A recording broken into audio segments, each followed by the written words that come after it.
interrupt. Hi there, everyone. Welcome to CCTV Live. My name is Susan Fleischman. I'm the Executive Director of Cambridge Community Television, and you are watching Not for Nothing. Tonight, I am really, really happy to have with me the, can I call you the founders of, or are you the founder? I mean, I started the Facebook page, so sure. Okay. Yeah. A founder of Indivisible Somerville. Indivisible is a new effort, a new initiative that's come out of Washington, I guess I would say. Yeah. Folks who were congressional aides and White House aides in the last administration and previous administrations who have written a guide called Indivisible for those of us who are super frustrated and looking for ways to fight back against the Trump phenomenon and the fallout that we fear from the Trump election. So I have Joe Creedon here. Hello. And Nina Vyedin. Hi. And so Joe started the Indivisible Somerville Facebook page. So I did. Rolling that back a little bit, does that mean that you became aware of the guide and then you decided to start it, or was there a group already forming? Yeah, that was it. I felt similar frustration and was looking for practical steps to take to combat the rise of proto-fascism here in America. And I saw a lot of think pieces and a lot of big highfalutin ideas, but nothing quite spoke to me and seemed like it was going to work that well. Yeah, I think at that point there was so much just people dealing with what had happened and not a lot. Everyone's like, we need to take action. Mm-hmm. And it was like, where is the action? No one was doing it. So Yeah. So I went to their. I somehow found this on an internet hole, and I read the guide, and they call it a practical guide, and it absolutely is. It gives you action steps that you can take, so you don't just feel depressed, like you're sitting on your butt doing nothing. Like you can contact your representatives, even if you're in a good district, a safe district like we are. Mm-hmm. So again, actually the guide, what I find really interesting about it is that it was informed by the Tea Party movement. Yes. And it was informed by the tactics of the Tea Party movement, especially looking at how a very, very small group of people can really make radical change. Now, of course, that sounds like something that you don't want to have happen going towards the right, but you might want to have happen going towards the left. I've heard a call to call this the nasty party, as like nasty woman. Party. Yep. I like that. Yeah, I think it's like the Tea Party, but it's not something that I think should be associated with a lot of the negative connotations that the Tea Party put forward. Certainly. It's like the Tea Party in tactics. Yeah. But has nothing to do with the Tea Party in philosophy. Mm-hmm. Yeah. And those tactics being the Tea Party had a very block everything Obama does approach. Right. Instead of putting forward an agenda, the Tea Party just basically wanted to just not have this guy and hopefully get him impeached. Yeah. Well, they didn't get him impeached, but they blocked a lot of what he was trying to do. We're going to block Trump's agenda and get him impeached. And actually do some good stuff. And do some good stuff too. Absolutely. Good stuff. Get you health. I mean, Absolutely. one thing that's I think woven throughout the guide is the call for inclusivity and diversity, and that is certainly, the Tea Party, and I don't want to spend too much time on the Tea Party, but they were very focused on one agenda, as you said, block Obama. So one of my questions to you is, are you at all concerned that because we don't have sort of that one narrow agenda item, how are we going to stay on track? And, as you know, there's all kinds of like, but this is my issue, Yeah. I don't agree with you about this. How are we going to keep going forward together? I think that the guide gives us a way to do that. I think everybody who has their separate issue that they're passionate about, that's progressive, should hold on to that. Yeah. In addition to that, bring yourself into the Indivisible Guide as well, because that can be the one umbrella thing that unites all of these other movements for the moment. Right, and it's exactly like Joe was saying, it's exactly like what we saw, I think, at the Women's March, which is went out there and there were posters for everything. There were people with their, fight climate change posters. There were people with the women's rights. There were people fighting for, we had to control, alt, right, delete. You are fighting against and for different things, but intersectionality is going to be a huge part of the progressive narrative going forward. And I think embracing that and being willing to be part of a bigger movement that will also embrace the things you care about will help us have power. Mm-hmm. One thing I think that all of us progressives should be focusing on, refocusing on, is getting rid of this or that thinking. It does nothing. When big narrative that was going on around in circles was, well, either the Russia influenced this election, or Hillary Clinton should have been more progressive. That's a bullcrap, false narrative. either you support Black Lives Matter or the feminist movement. Alternative fact. It was an alternative fact, yes. Yeah, exactly. But it's bullcrap. But that was a self-imposed alternative fact. Like, we need to stop thinking about these issues as totally separate, although you can only focus on one. But just because you're focused on one doesn't mean you don't care about the others. Absolutely, right? Yeah. Right? That's a good answer. So can you step back a second and tell me, first Joe and then Nina, what's your background here politically? Not how have you voted in the past, but Sure. What kind of activism have you engaged in prior to this? None. None. Never, Wow. never at all. Never at all. Before this, I watched The Daily Show and I listened to NPR and occasionally voted. Occasionally voted. Yes. Oh, I was part of the problem, people. Did you vote? That's okay. Did you vote in this presidential election? I absolutely did. Okay. Right. And Nina, what's your background? I would kick you out of here. So I have been involved, but I think in the way that a lot of folks have been involved. You sign petitions and you occasionally maybe do a phone call, and mostly I think what a lot of us got into with Obama, because we were so lucky to have even if you didn't agree with everything he did, we were very lucky to have a progressive champion in the White House. And we got into this state of, it'll work itself out, and it was this feeling that someone else was going to take care of it. Like someone else is going to get this done, and I agree with them. I'm going to voice my agreement, and bye guys, do the work. Mm-hmm. At this point, I think we're starting to realize that person is us. Like, we have to do it. No one's up there saying, I'm going to pass the right thing or I'm going to do the right thing. Mm-hmm. We can't trust our government. Right, and we were all lulled into a sense of complacency, I think is the word. We were very complacent, yes. And mm-hmm. Even if we did vote, we maybe gave some money to the party that we agreed on with, or whatever it was. We didn't think, we all did not take this seriously from the get-go. Certainly not. When I upside is the wrong word, but it's the word I'm going to use. But the one upside of this is what we've learned from this, or takeaway from this, is that there's more that's politically possible than we thought. Yeah, it's interesting.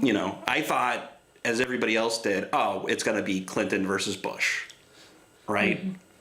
That didn't happen. It was almost Sanders versus Trump. That would have been nuts. But and why is that? Because the Tea Party got involved. Because they changed things. They have a good action plan. We've got to implement it.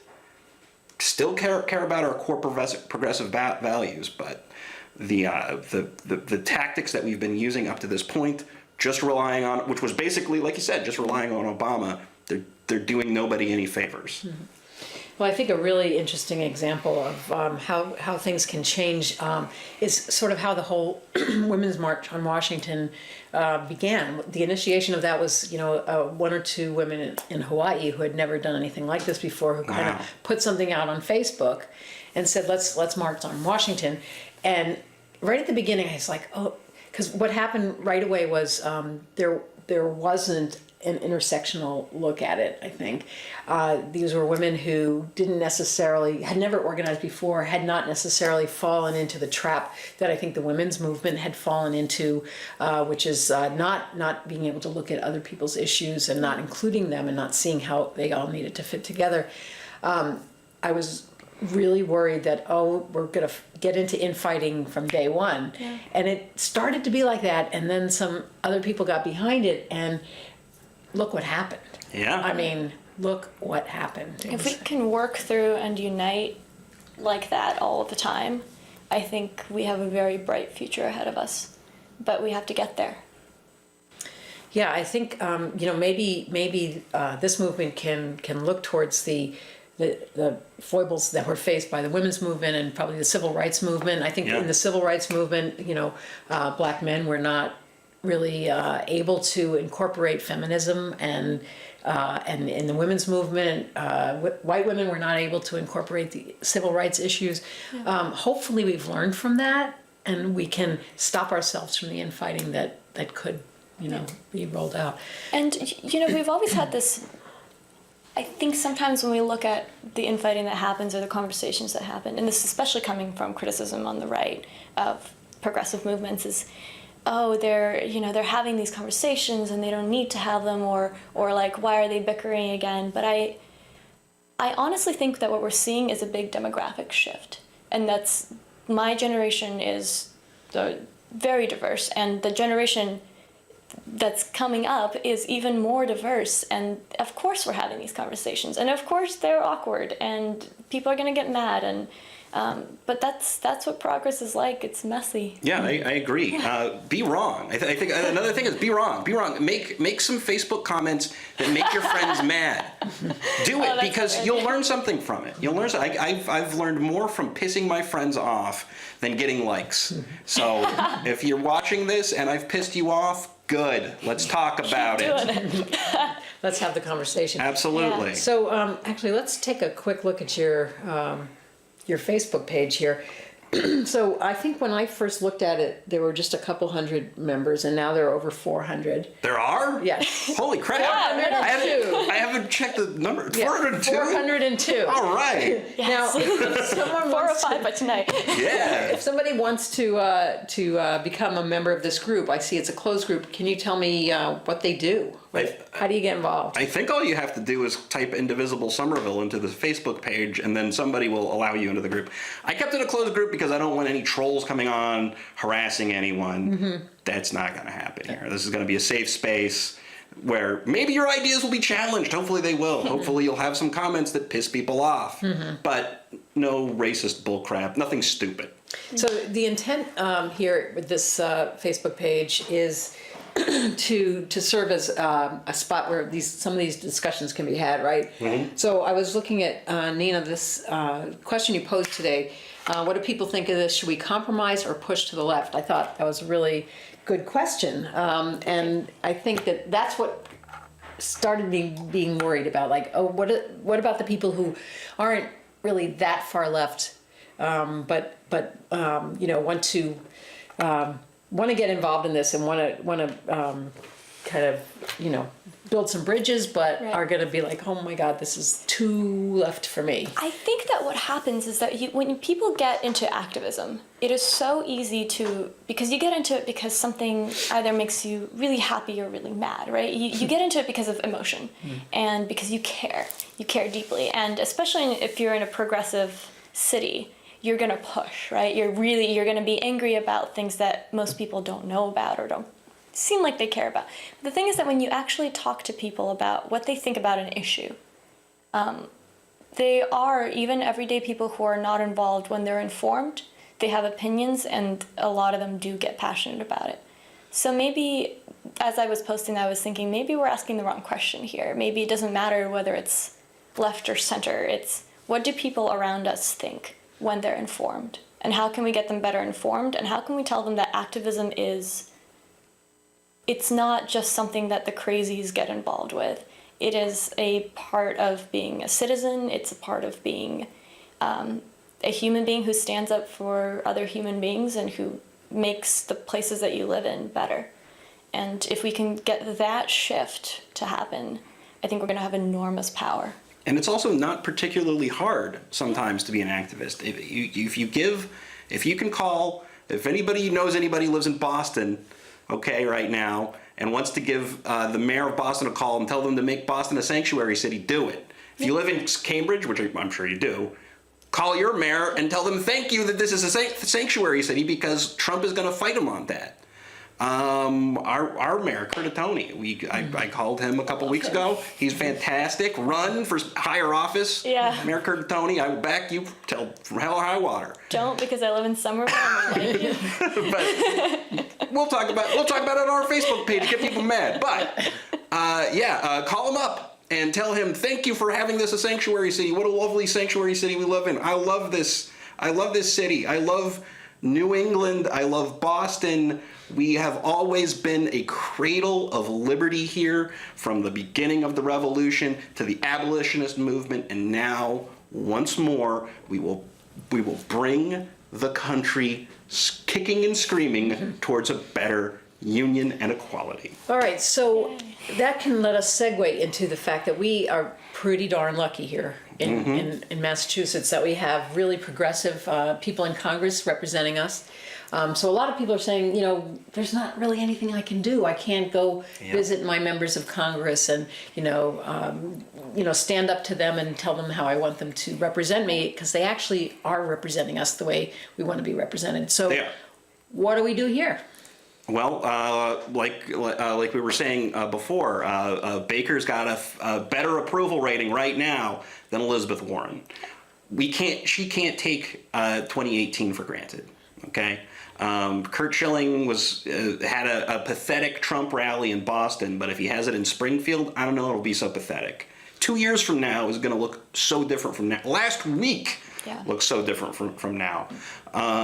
These people, call them up, tell them thank you for your representation, and as we get closer and closer to her election and other elections, make sure these progressives stay in power, because it's not a given. Well, I also want to point out that Baker needs a little bit of pushing in the right direction. Yes, he certainly does. So a lot of what's laid out in the Indivisible Guide, a lot of the actions are relevant at that point. And Nina, we were talking earlier about how to get involved in a constructive way with races around the country, and how we can help, because those members of Congress are not going to take our phone calls and our emails, but they want to hear only from people in their district, because they're trying to make sure that their little piece of territory remains their little piece of territory, but there are other things that can be done. Yeah, so members of Congress care about, and this is central to the Indivisible Guide, members of Congress care most about people who are living in the areas that they represent. So there's really not even a point to calling, say, Speaker Ryan, and you can voice your opinion, but is he really going to care? Your vote doesn't matter to him, so he's doing his job, right? But what you can do is you can help the elected officials that you like, including a friend and I went up to Elizabeth Warren's office on the inauguration day. She wasn't there, but we left letters and we left chocolate for her staff. And they were so grateful. It was just a beautiful moment, because they were just like, clearly they were stressed out and we were stressed out, and everyone was just like in mourning as Trump is taking in the oath. And it was just such a nice moment. And I think those things matter. And so thanking your representatives, also paying attention to what's happening right now locally in Massachusetts, like what bills are being proposed, who's proposing them, is Baker blocking them, because he's known to block environmental progress, essentially. So there's things that you can do here that will have an impact. Yeah, and the guide is for Somerville specifically, but we do talk about Cambridge, and we talk about Massachusetts generally as well. So we'll be watching what bills are coming up, and we'll be giving you the phone numbers to call. Yeah. So all you got to do is call. You're an activist already. Just sign up and make a couple phone calls. You can be an activist, just giving even 15 minutes of your week. Yeah. Yes, that's really important, that you don't have to spend your entire life on the telephone or in people's offices. But I really liked that you got a lot of events posted here, and I think that just gathering events into one spot where somebody can say, wow, I've got this evening, what can I do tonight to move this agenda forward? So I think that's really great. Finding out about other progressive organizations in the area as well has been very valuable, and posting their events and partnering. Yeah. So we're looking towards the 2018 election, the midterms, but we're also hoping that we can stop a lot of this prior to that. This is not just about the electoral politics. This is going to be about the bills that come up and the way people are voting now. Yeah. How much optimism do you have that we can actually push back the Trump agenda? 100% optimism. Why? Tell me why, because I'm not that person. I'm lying right now. Okay. Good. No, right. Just be honest. And in the short term, I think we can block DeVos at least. If we can't block DeVos, man, that's pathetic. But we can at least get her. I wish we could block all of them. Yeah. What a swamp. It's we're going to take some blows for a little while, but even when Obama had control of Congress, he wasn't that effective, and Obama knows what he's doing. Trump is a total joke. But a dangerous one. Yeah, he's a dangerous joke. Yeah. He's a dangerous joke, but we're better than him. There's more of us, and we're smarter, and we're more decent. And we'll take care of this. Better looking too. And better looking. Yeah. What about the moderate Republicans? Because I do believe there are moderate Republicans, and I do believe there are Republicans that we can work with. How do we help them stand up to this situation? I mean, that's a tough question, right? Because Baker's a moderate Republican, right? So part of me likes him because he's the other guy, but he's on our side. I'm very happy with the fact that he's gone. He's been critical of Trump and hasn't been signing on to the agenda. I think that's a really good thing, and we should thank him for that, because that takes some courage. But I'm a big believer in working with people across party lines. I'm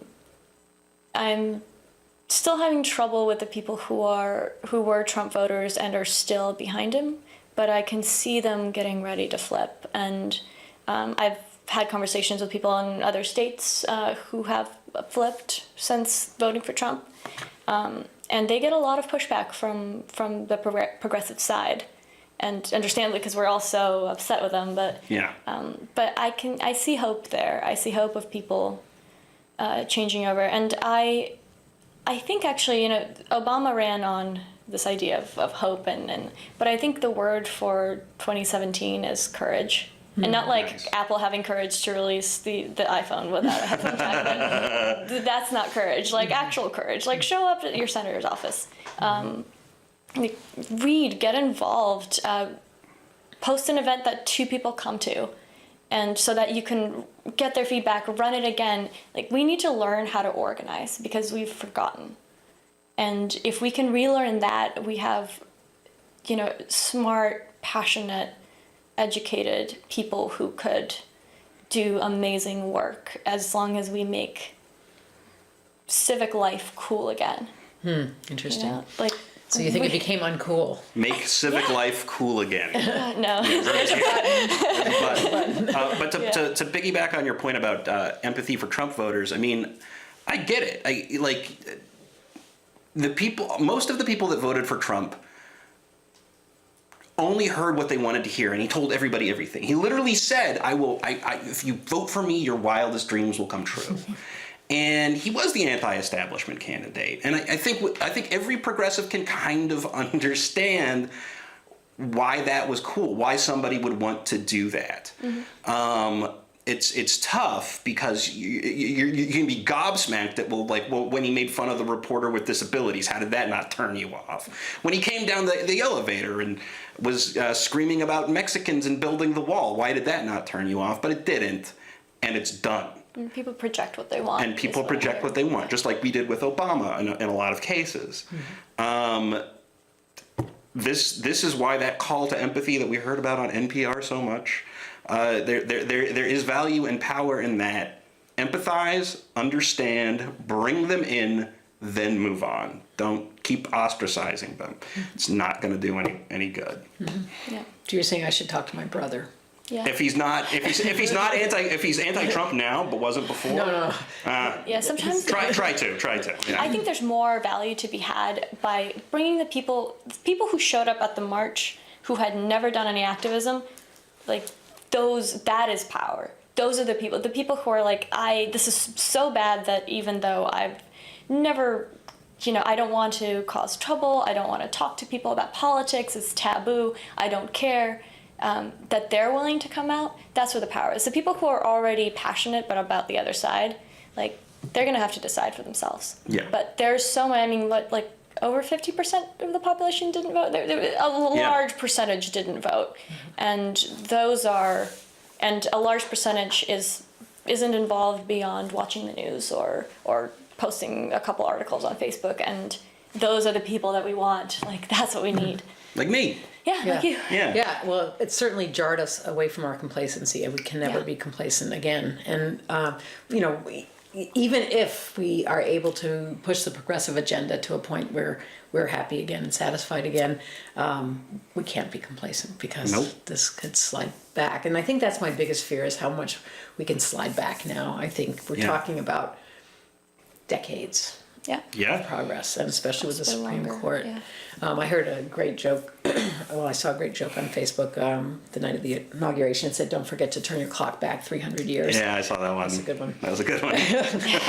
So we got about 40 seconds here. So I just want to reiterate that we are talking to Joe Creedon and Nina Vyedin from Indivisible Somerville. You can find an Indivisible group in your own community probably, but these guys are open to anybody. So go and try to get into their Facebook page. They will say yes to you, and we can continue to have this conversation. And we will continue to be talking about how to move a progressive agenda forward in the future. Keep watching this show and others on CCTV. So thank you so much, Joe and Nina, for coming. Thank you, Susan. Great to talk to you. It makes me almost have a little hope. All right.